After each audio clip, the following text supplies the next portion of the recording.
Bom dia e bem-vindos a mais um Mercados em Ação do Jornal Económico. Nesta edição vamos começar por falar sobre a decisão da Reserva Federal Norte-Americana e sobre os próximos passos do BCE.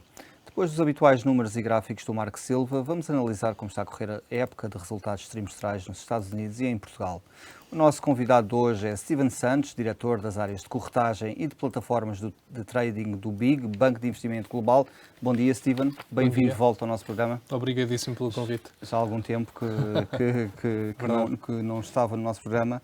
Obrigado. Vamos começar a olhar para os Estados Unidos.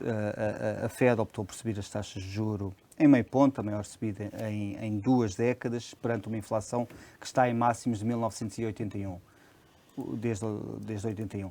O que é que podemos esperar para o resto do ano? É de esperar mais subidas?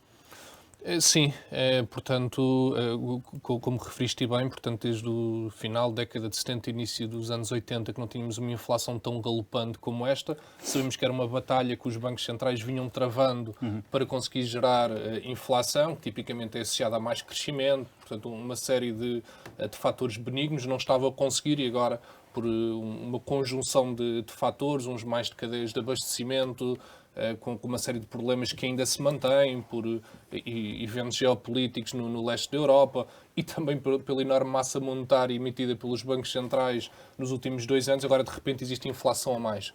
Os bancos centrais não estavam à espera. Nos Estados Unidos, como agora estamos a comentar, não era de facto um dado adquirido. Ainda há um ano, ou até menos, diziam que a inflação seria algo transitório, algo temporário. Estavam errados. Portanto, existe aqui alguma perda de credibilidade dos bancos centrais, e incluindo a Reserva Federal Norte-Americana.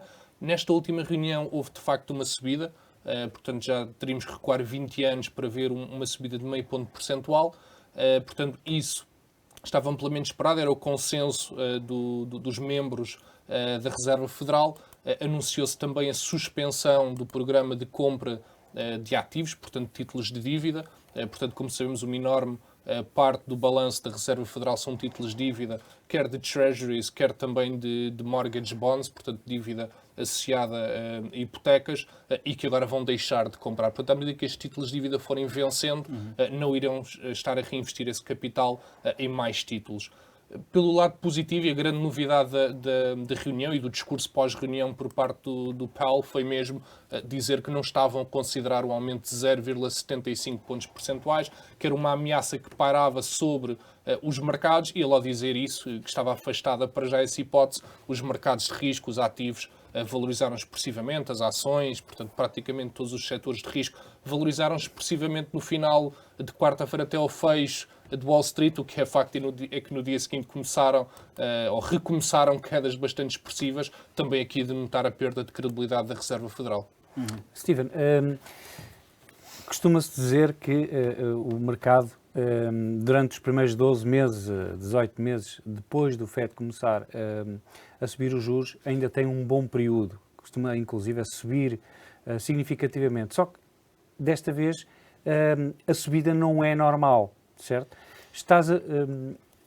Vês como possível a continuação desse lema a ser validado, ou poderemos ter aqui já uma correção do mercado, um reajustar, porque o que acontece é que os investidores reajustam a aceitação dos múltiplos do mercado e podemos ter uma contração ainda este ano nos mercados?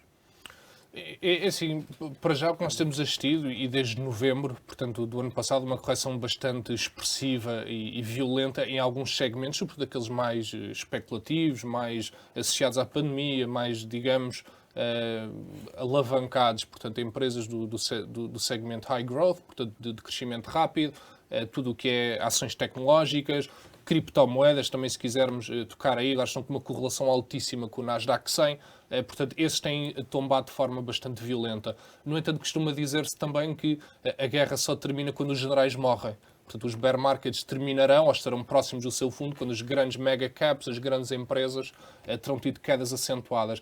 Na minha opinião, acho que ainda haverá espaço para os grandes índices, portanto, os grandes nomes terem quedas superiores, portanto, as Apple, as Microsoft, portanto, aquelas grandes empresas industriais, ou seja, não só apenas e só tecnológicas, para aí, de facto, vermos, atingirmos, digamos, ou estamos próximos do fim dessa contração de múltiplos e compressão do mercado. Portanto, pelo menos para já, eu continuo bearish, portanto, continuo algo pessimista para ativos de risco. Esta compressão está a ser muito rápida, portanto, de novembro para agora não passou assim tanto tempo. Portanto, agora parece que temos esta aceleração dos mercados, não é? Portanto, a valorização foi muito rápida no pós-pandemia, porque as medidas de estímulo também foram sem precedentes, portanto, foram recorde. E agora a contração também está a ser muito, muito rápida, porque estão a subir as taxas muito, muito rápido. E achas que a forma como o mercado vai reagir poderá também condicionar a mão do Fed, tendo em conta que nos últimos anos, da última década pelo menos, ao contrário do Greenspan, que basicamente o mercado tinha menos importância, desde então o mercado tem tido um peso e um significado bastante mais relevante para os presidentes da Fed e para os membros do Fed. Achas que poderá condicionar a mão na subida dos juros? Eu acho que sim. Portanto, acho que a Fed não está a ignorar os ativos financeiros, portanto, onde é que eles estão a negociar, portanto, não estão a subir de forma cega. Portanto, em termos de economia real, naturalmente que eles têm receio que subindo as taxas tão rápido e de forma tão expressiva cause uma recessão económica, não é? Portanto, isso é o principal receio. No lado financeiro, eles têm receio que uma subida tão expressiva e rápida das taxas de juros provoque um bear market sem precedentes, portanto aqui uma queda rapidíssima e muito expressiva, porque isto afeta o bolso do americano comum. Portanto, como nós sabemos, cada pessoa nos Estados Unidos é que é responsável pelo seu fundo de pensões, pela sua segurança social, entre aspas. Grande parte desse portfólio, cerca de 60%, está alocado a ações norte-americanas. Portanto, costumava dizer-se que o Bernanke, a primeira coisa que fazia quando chegava ao escritório de manhã era ver como é que estavam os futuros do S&P 500. Eu acredito que essa tradição e essa rotina não terá acabado, portanto, tem que haver um foco muito grande com o valor dos ativos que os norte-americanos detêm, sob pena depois dos Estados Unidos, da Reserva Federal, ter de intervir noutros âmbitos para colmatar essa perda de património real dos norte-americanos. Só mais uma pergunta rápida. Então, e achas que vai ser possível a economia norte-americana evitar a recessão, mesmo que seja técnica de 2 trimestres ou isso?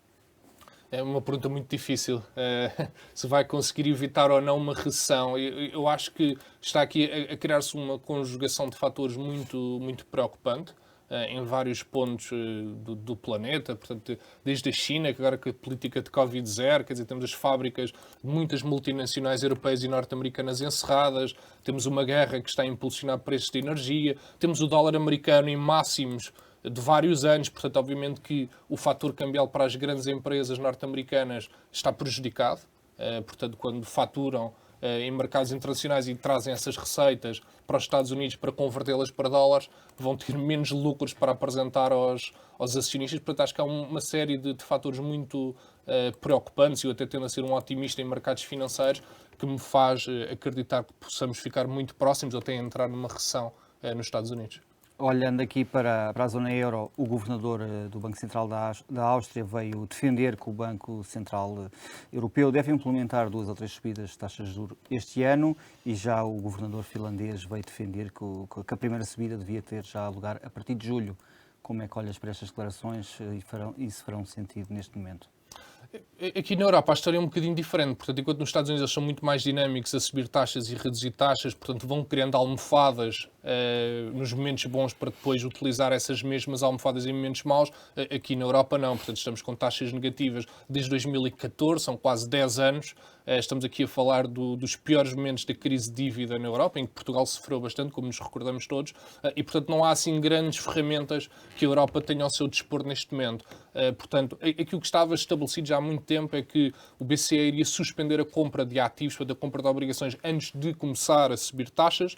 Pelo que agora vemos, a subida da inflação está incomportável, portanto aqui também erro de política monetária por parte do BCE, também acreditavam que seria transitório, seria temporário, não haveria motivos para preocupação, portanto mesmo a inflação core, aquela que retira as componentes mais voláteis de energia, já está bem acima do objetivo de 2%, que está no mandato do Banco Central Europeu. Portanto, há aqui muita pressão, e esta reunião próxima de 8 e 9 de junho será crítica para sabermos como é que será o verão na Europa. Portanto, fala-se efetivamente de 3 subidas ainda este ano, ou até 4.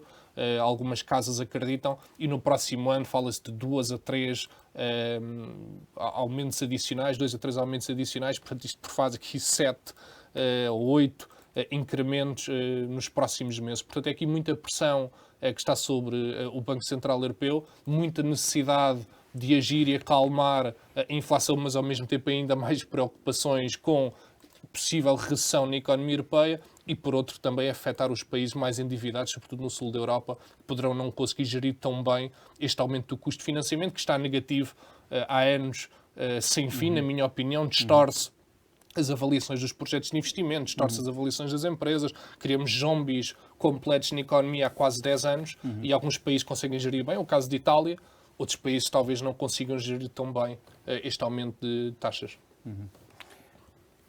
Muito bem, Steven, obrigado. Vamos agora para um breve intervalo e regressamos já.